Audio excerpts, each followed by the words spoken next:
Martina, question. Are we gonna not use Webflow and switch to Figma instead?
Oh, I got registered. And I'm just gonna try doing the headset now. So give me a little quick.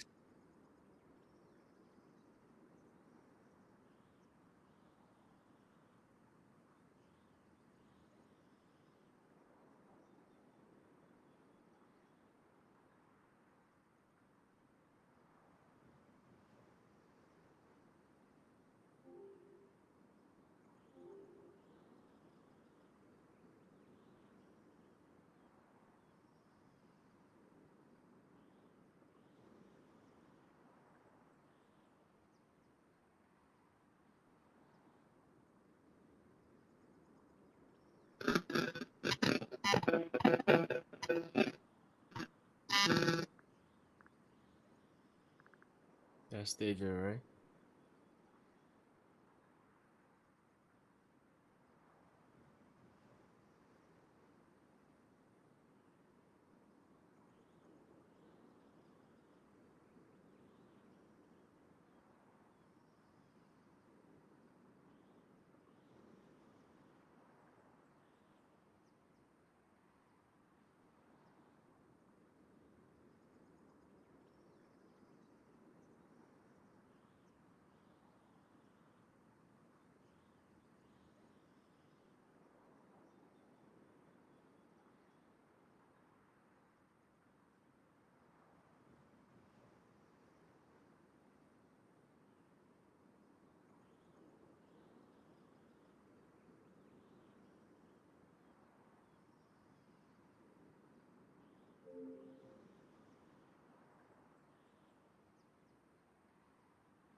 Okay, I had to unpair my existing account on my workroom. So give me another second. No big deal because I was having my own email before, so I had to get now the Operation Adulting email connected to the workroom. So that's why on the headset.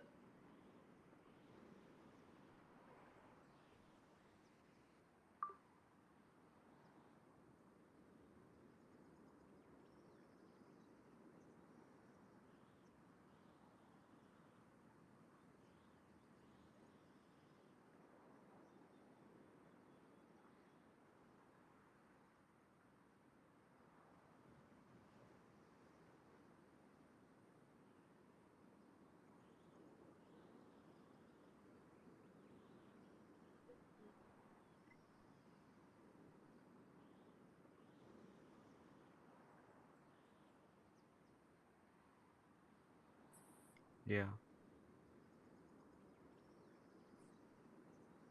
I'm pretty sure they just didn't create their avatar, that's why. Yeah. I like this guy.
I mean, I understood the videos, so yeah, it was nice to understand it.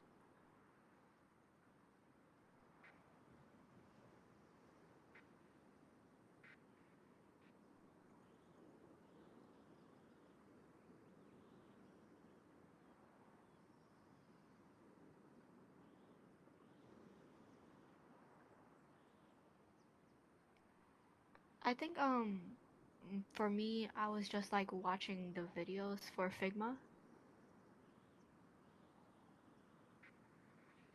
Same for me.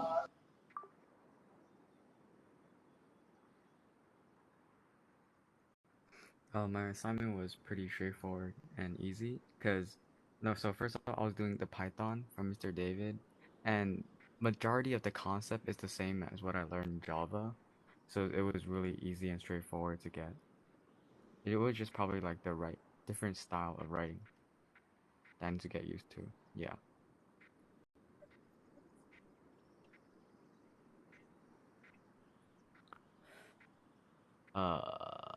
Their syntax is really different. Like let's say in Java, if you were to just do like a simple print statement is like system that out that print with a ln at the end. This one is Python is I think Python is more simple, very simplified, in which like if you want to print a line, it'll just be print, and then you just print whatever you're trying to say and stuff. And you can directly make like variables like x equal to any type, like string int, instead of you having to define the type in compared to in Java, you have to write int x equals like 3 compared to in Python it's just x equals 3. And then you can convert back and forth quite easily too. I mean, you can do that in Java, but it gets a bit more complicated. So yeah, Python's yeah, and simplified, I guess you can say.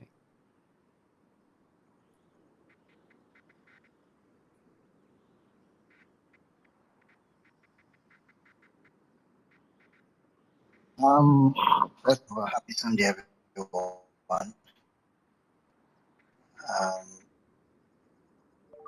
Python actually, Okay, there, and you're the fact connected. that you have Java, the Java background is going to actually make it much easier for you. Hello, you If guys. you have basically, if you Can you have hear any me? programming knowledge beforehand, and if you go into Python, it's going to be very easy. Not really expected, but I'm actually glad that you're seeing it that way. Thing is, most backend languages, most times, are actually quite streamlined, and because you're going to have to work a lot with, with them. So the basics are actually quite straightforward. So for Python, PHP, and the rest is always easier, up until you get into OP, and then you have to write um, maybe much more advanced codes, but it's still the same thing. Just as long as the foundation is solid, you won't have any problems. Java has always been um, a bit complicated because as at the time Java came out, most of these languages were not fully on board yet. Java is an old language. It's very old and it's very diverse. So depending on what you want to achieve, you're going to have to specify a lot of elements in them. That's why you have um, um, those things that Jay is talking about, defining variables and all that. So it's because of how should I say old, how long it has been around. Back then, programming was way harder. But nowadays, everybody's trying to bring out languages that are easier to learn, and languages that you can use to do multiple things, at the same time. So I think that's just what I have to say about that.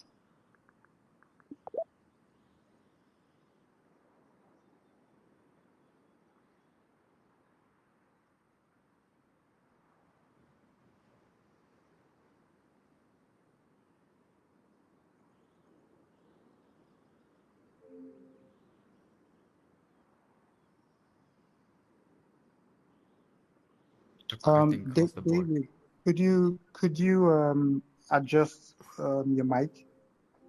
I think that might help. Yeah, the mic sounded. Kind of messed up. I couldn't hear either. David?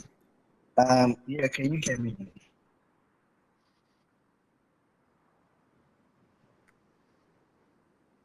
Can you hear me? Was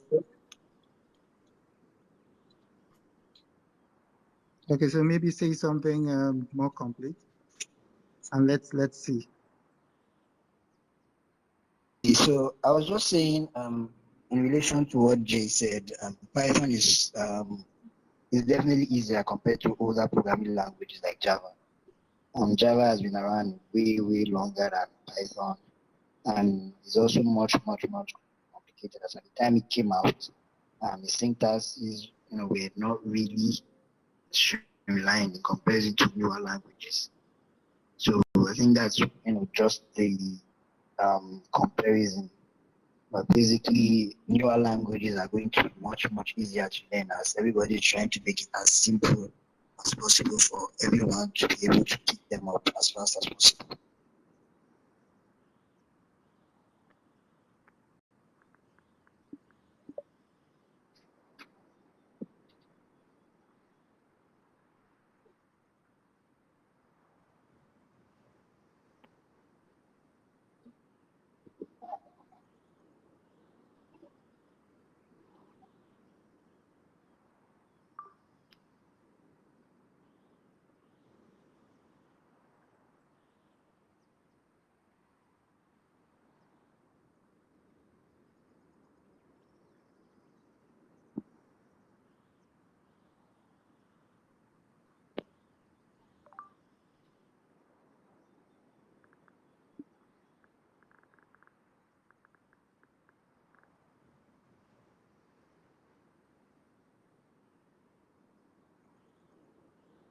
Hi, hi, hi, everyone. Can you hear me?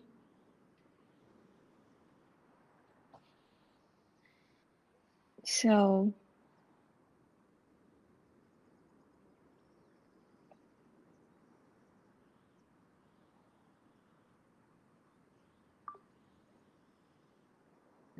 Sure, sure. I'm happy to be here to learn more about the workflow of the internships.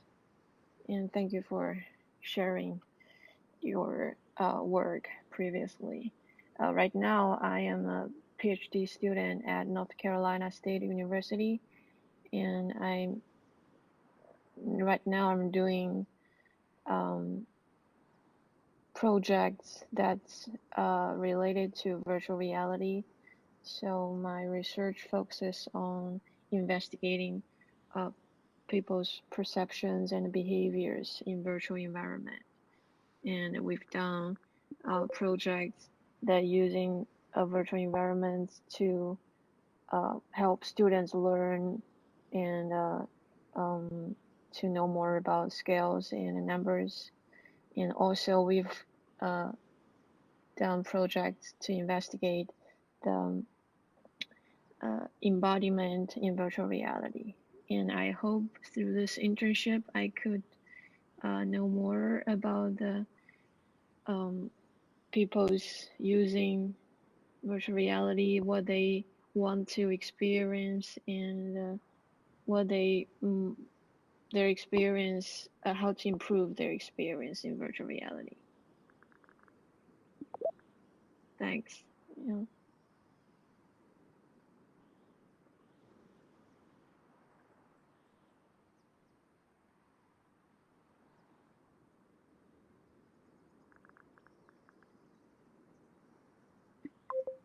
Yes, sure. Yeah.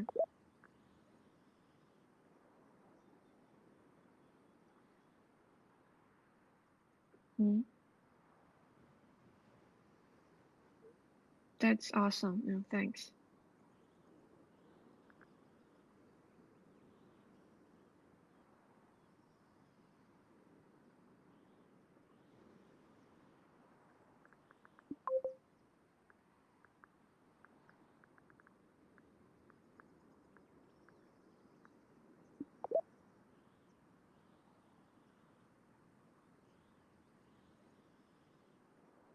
I guess I have a question. Sure. What is your experience with maybe like world building and like what technologies do you use? World building. We use Unity 3D right now, and for our projects, uh, we've done one using HTC Vive, and another one we've used a virtual environment that's called a cave.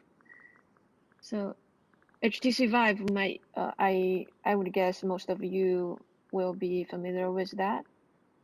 That's something similar to Oculus, I would say that. So with a HMD and two controllers.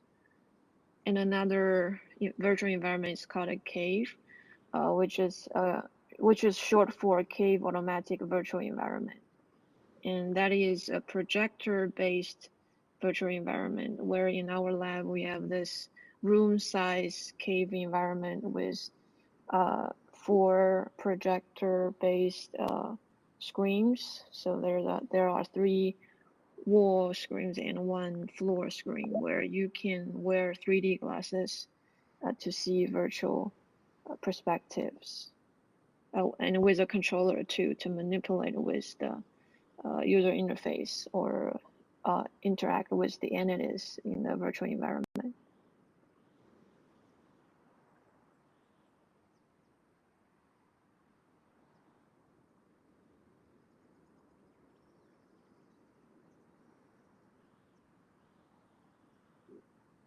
Yeah, I would say that is quite different from uh, HMD version.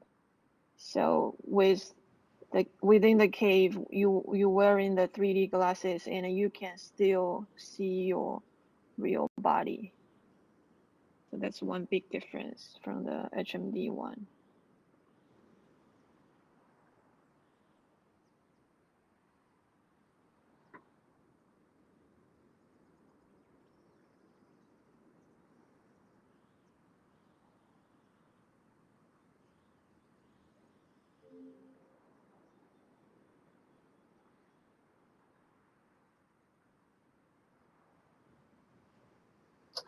Hello, um, my name is Rishil. I am a junior, a rising junior in college. I am currently pursuing a computer science major with a visual arts minor, and yeah, I have always been about um, you know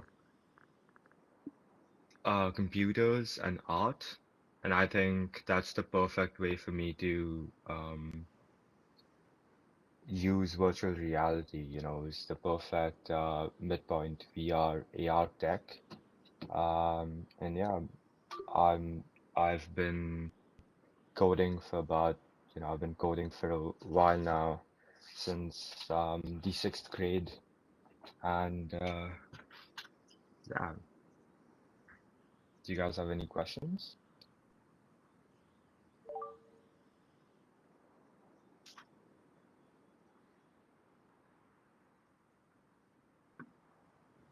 All right.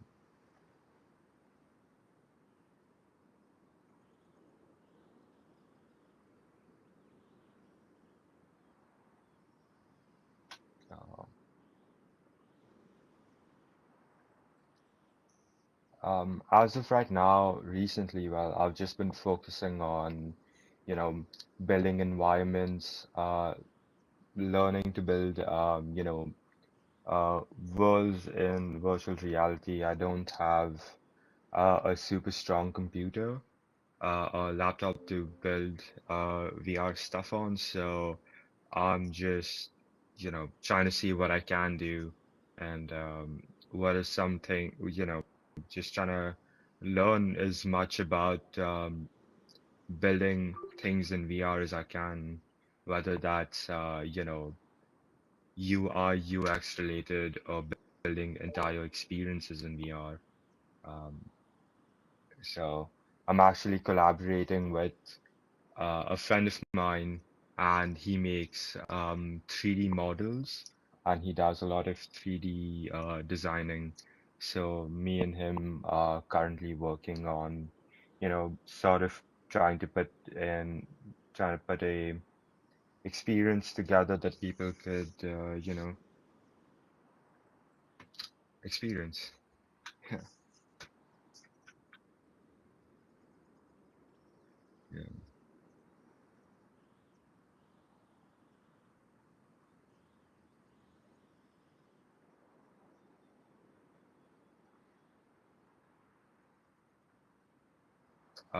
I have used it. I have used it several times. I am currently trying to learn how to use Figma myself.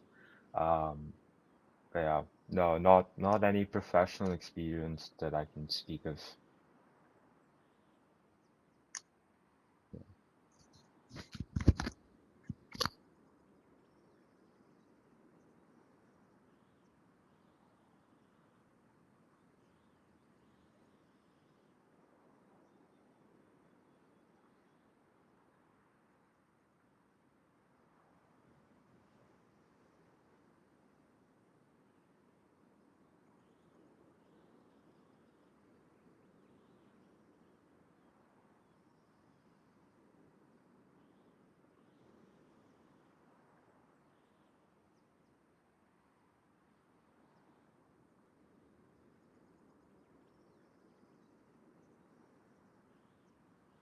Yeah.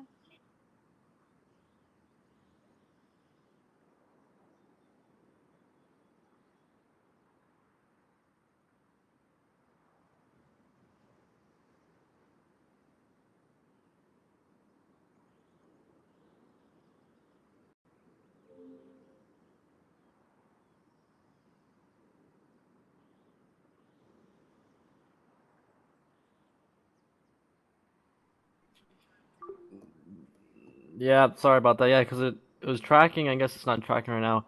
Either way, hello, my name is Cruz. I'm an engineering student, pretty much a junior as well as Rashil.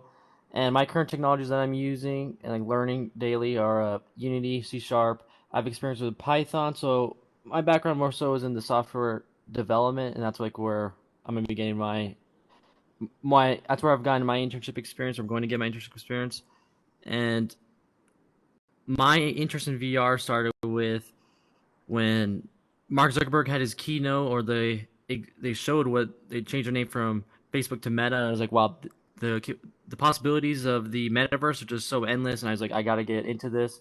Started learning, and I've joined different groups and Discord groups and learned about what the metaverse is and what it means to different people. And it's a little bit about me.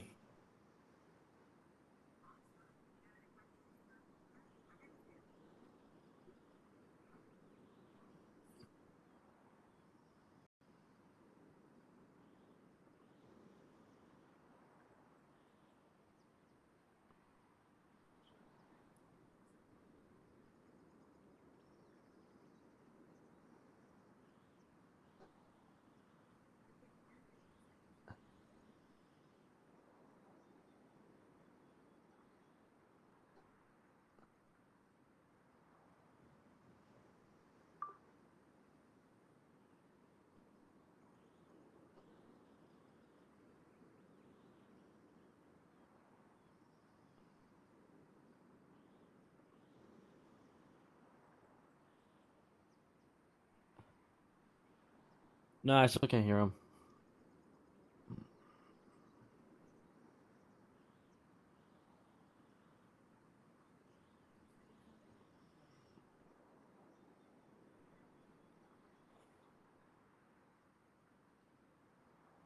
Maybe go to your settings and try to see the microphone.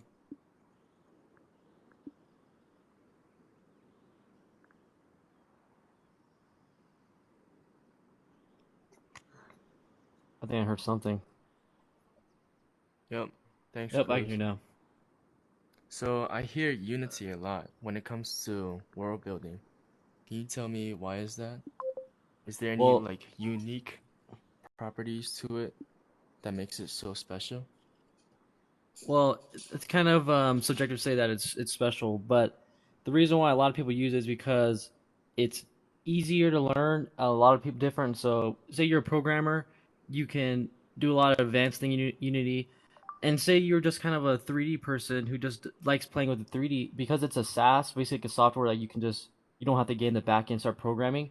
You can do a lot of different things without even knowing how to program in Unity. So I think that's why a lot of people use it is a functionality. And I don't know necessarily the history behind it, but basically the two game engines that people use are Unity and Unreal, and like a lot of video game companies use that.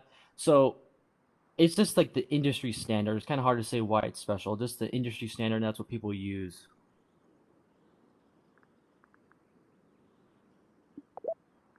Did I answer? Okay, okay. I have a question. Um, you mentioned about metaverse, but I never got really like understood what that is. Can you explain it? Well, I'd say if I were to give you a definition, I would have a large ego, and so if anyone that gives you a formal definition, be wary. But the metaverse's definition is changing all the time. But what I like to think of it as simple as that it's a 3D embodied internet. I think that's something everyone can understand. Like, look, as you can see, we're in a room and it's kind of 3D and we're all online. So it's kind of that's what it is for now. And so when Meta isn't the metaverse, so don't get that confused. That is a marketing tactic to make you confused with meta and metaverse. But the metaverse is you have to define the metaverse and you have to see what it is and explore. And because we're so early on, we also have the capability of defining what the metaverse experiences will include. So I would say do some more research, do digging up, and then you'd see and understand that's hard to necessarily define what it is. But you can get a general concept just by exploring and just learning more. Okay, thank you.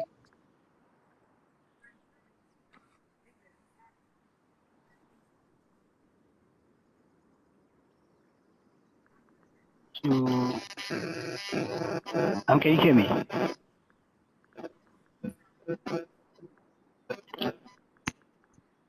Oh,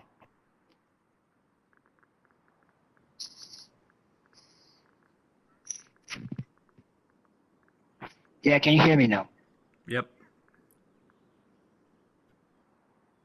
Okay, so um, I think he said something about C Sharp and Unity. I don't know Unity is used for games, and he said something about Unreal Engine. So the C Sharp part of it, um, was it for program development or was it for game development? I just need to be clear on that. I don't know if he has actually addressed that because I've been going on and off, so I just needed a little bit more clarity on that.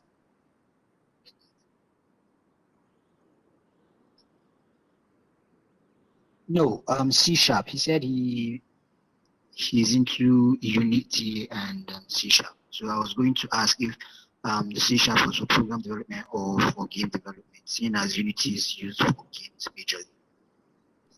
C Sharp helps you for game development and in the Unity, and then Unreal uses C++.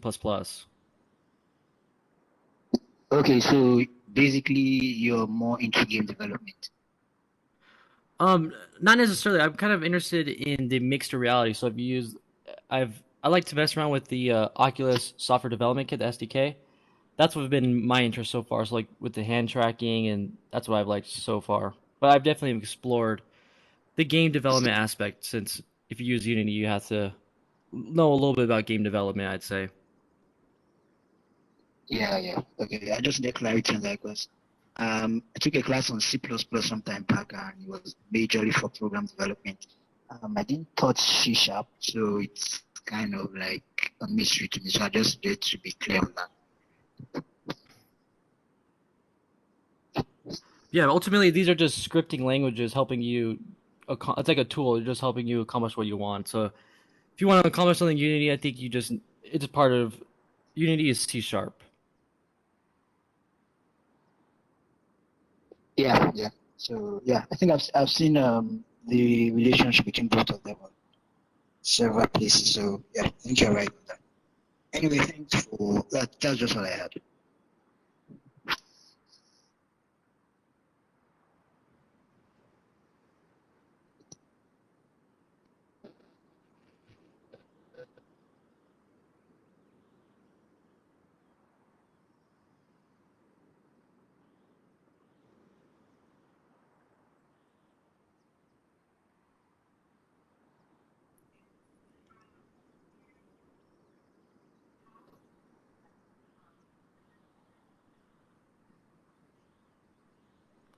So how would I prep? That's kind of, let me think.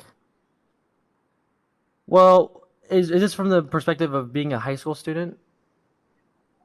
Well, I think the best way to prep is going to sound kind of cliche, but just try to understand yourself more, understand your passions, because heading into college, you might say you know what you want to do, but those interests change, what you want to do change. So just learn more by yourself. And so by the time you get into college, you know what classes to pick, and just start from there. Because I don't think you need to necessarily prepare for your classes when you enter college, because the college usually is, they transition you pretty smoothly. Like you're in the general education courses, you're in the beginning courses. You're not going to be facing hard classes at the very beginning, so you don't need to necessarily prepare. But just learn it by yourself more, so you don't have like a mid semester crisis and say, "Oh, I want to change my classes." And I think that's probably all I have to say.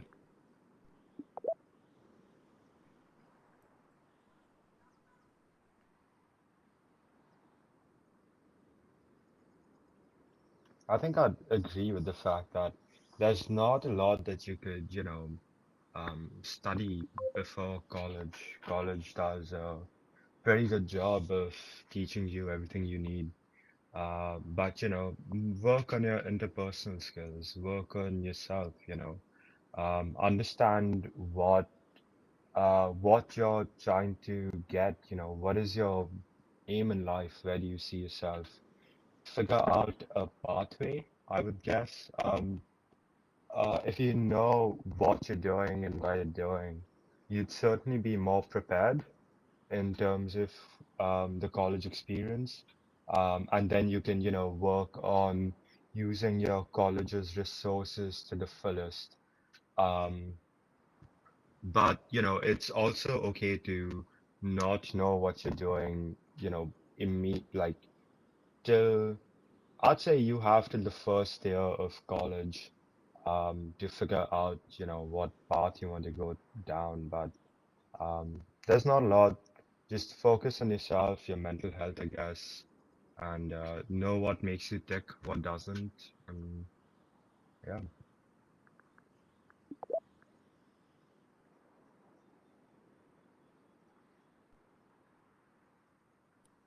This could go to anyone specifically, but like, should you like go for something that you're really good at, or should you go for your passions? Because if you're like, for example, if you're not that great at coding, like you're not the best at it, should you still go for it? Like, pursue it? I think I can answer that quickly. I would say you're a high school student. You might think you're good at something, but really you're not good at anything. And if you're scared, like, oh, I'm not good at coding, I'm not good, don't let that be a barrier.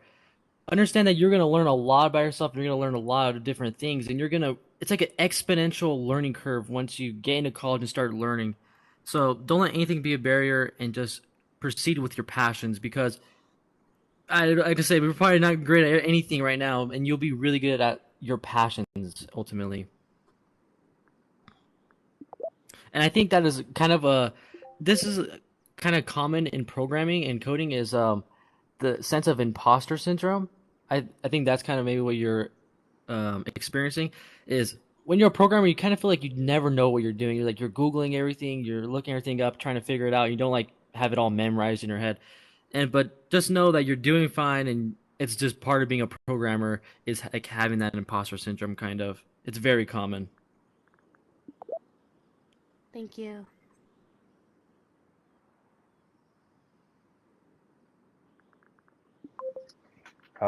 Yeah, I would say you're never really bad at anything. You've just not learned it enough, or you just have not practiced it enough, you know. Um, yeah, especially with coding, like, you really just have to, practice and figure out what you want to do. And as to whether you should chase something that you're good at or chase something you're passionate about, you need to figure out where you're willing to put in the hard work, because you're going to have to work somewhere. It's just what would you feel more comfortable working behind? Is it something that interests you, or is it something that you're good at and you want to keep getting better at? So I'd say you're gonna have to work both places. It's just where would you like to put that work in?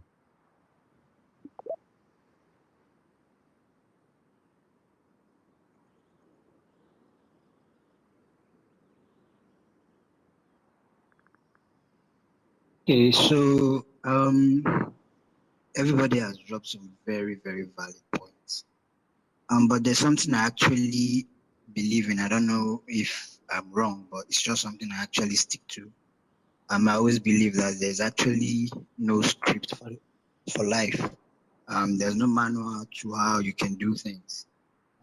If you're, from the very first instance, the question of how to prepare for college, um, some people actually have just figured that early in life. Like there's some people who, from when they are young, don't know where they're going to. And then there are other people who don't actually get to figure it out until probably when they get into college and they've had those resources at their disposal and they get exposed to things and then they can actually decide for themselves. None, no scenario there is actually wrong. Everybody does not work at the same pace. So if for some people they get to figure out what they want to do before college or even from early stages in life, it doesn't mean the other person has to do the same. Same thing if you want to do what you're passionate about or what you're good at. Cruz says something about learning, and you might think you're good, but you might not necessarily be good enough, or you might not necessarily be good. So, and that's just the truth, because you're gonna keep learning. Life is a never-ending journey of learning, so you can't say you're good at something, especially if you're into programming. Nothing ever stays the same. New codes are going to come up, new languages are going to come up, and you're going to always have to adapt and relearn. So that's where the passion comes in. If you don't have passion for something and that thing changes, even when you think you are good at it, you're going to get stuck. For example, you don't want to see me when I'm writing React code codes or when I'm writing front-end codes, I literally am always, always angry. I might get, what I want, but it just doesn't give me the joy that I actually derive from writing code. But you need to see me when I'm writing back-end codes. I'm always happy. I can write back-end codes for a whole week without leaving my room, and I will be very, very happy with myself. But I cannot go over 24 hours for front-end. So passion is what keeps you going. You might be good at something. It doesn't mean you won't get tired of it. You're definitely going to get tired of it. It's like, what's your favorite food? I'm pretty sure everybody thinks you can eat your favorite food every day for the next 10, 15 years, but at some point you're going to get tired of it. But when you have passion for something, it's what propels you. When you get stuck and you need, solutions, it's your passion for something that sees you through that process. When you go on Google and you're going from Stack Overflow to GitHub looking for solutions to problems, it's your passion that pushes you. Not necessarily because you're good, because if you were good, you would not need to be going to other people's repositories to get solutions to your problem. But your passion to be better at something or to overcome a challenge is what pushes you to go out there and look for the solution.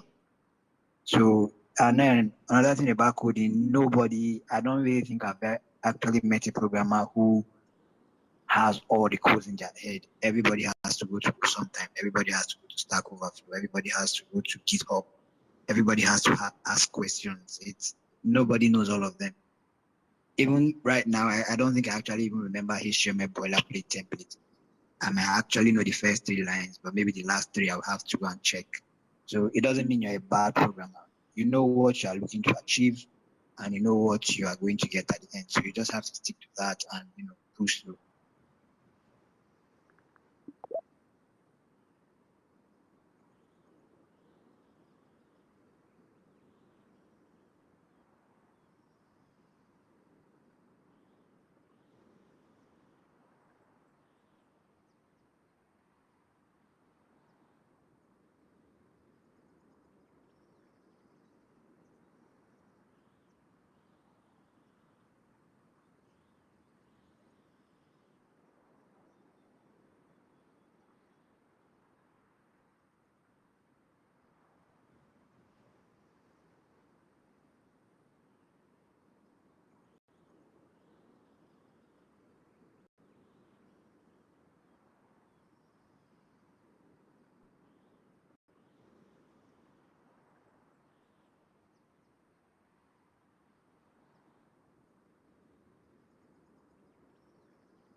It did. Thank you.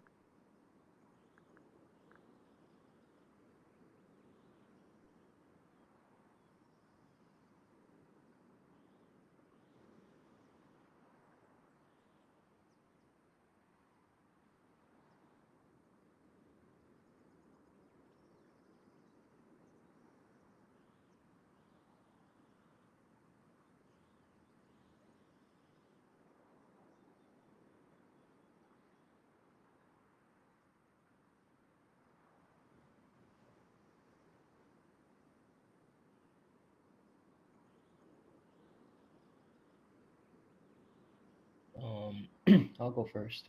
I think the first incidents that I got interested in computer science is when I was in my computer science class and I actually fixed like a bug and everything worked well. I feel like so accomplished, and I think it's like solving a math problem. So if I really that's the time when I felt like CS or coding in general.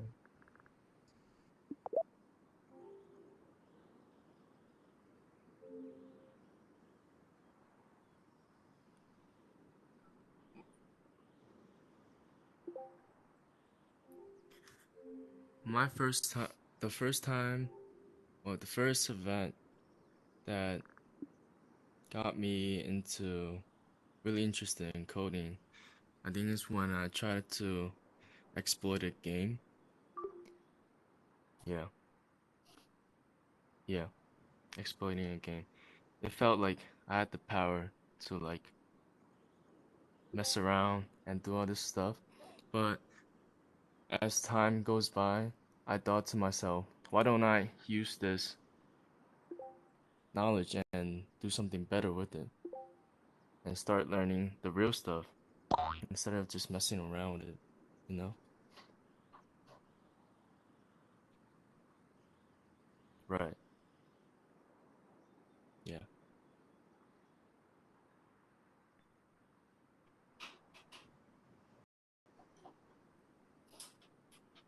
Uh, game design, um, and what else?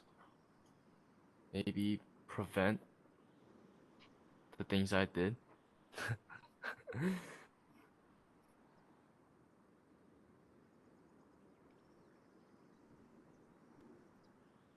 Oh, just when I was in the sixth grade, I there was this workshop that was being conducted, um, and they came in and they taught us how to make our own little robots, and they were autonomous line following robots. So if you painted, if there was a black line, and you set the robot on it, it would follow the path no matter where the black line went. And there was there was not a lot of coding required, but I was in the sixth grade and no one told me that you'd have to be, you know, a certain age to take that course, and I took it without knowing, and I did not understand anything, and it took me about a week to understand what they did in in, you know, the first day. And I spent a lot of